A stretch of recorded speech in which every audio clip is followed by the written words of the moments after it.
su-aasha koobaad saa'ilku wuxuu leeyahay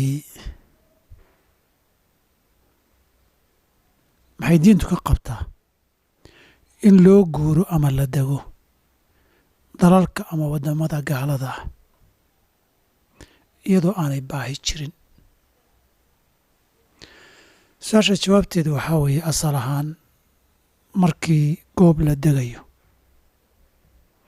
waxaa asaas u ah qofku inuu dhulka ka doorto halkee baa ilaahay diintiisa iyo cibaadadiisa ugu fiican isaguna ku noolaan karaa, gaar ahaan duruufaha qaab nololeedka ee deganaanshaha iyo iqaamadaha iyo dalalka la qaybiyey ee soo kordhay isagoo tixgelinaya.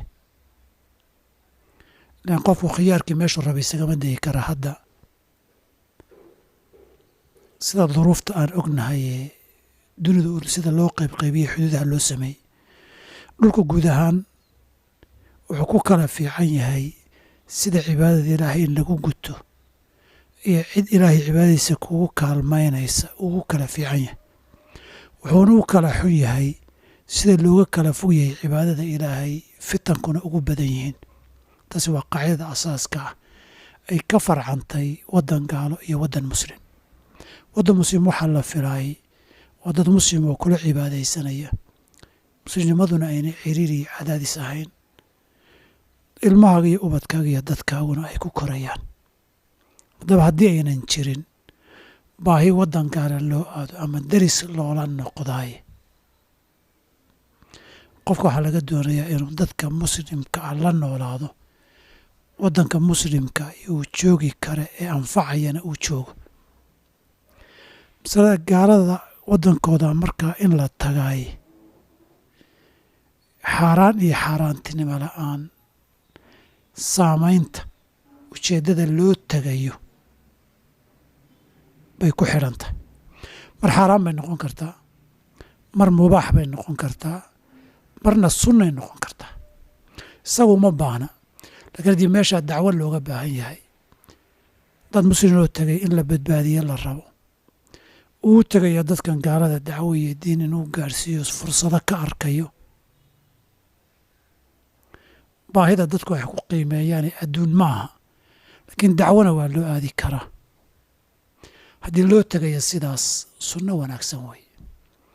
nabiguna alayh salatu wasalaam madiino oo aan dhul muslim ahayn buu rag islaamay u soo diroo la yidhi muscab ibnu cumayr iyo taga oo dadkii bal dacwadaas ay u gaarhsiiyaan.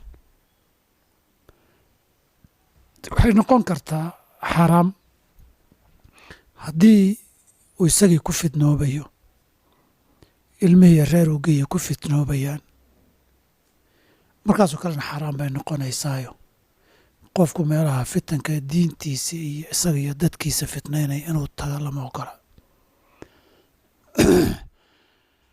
haddayna labadaa midna ahayn, diintiisana waxba u dhimaynin, isaguna asaaska dacwo aynan ahayn, dana kale uu leeyahy u tegayahay midi dhib ma laha hadday dana wakti koobana yihiin oo uu ka dhammaysanayo ama uu dad uga soo dhammaynayo.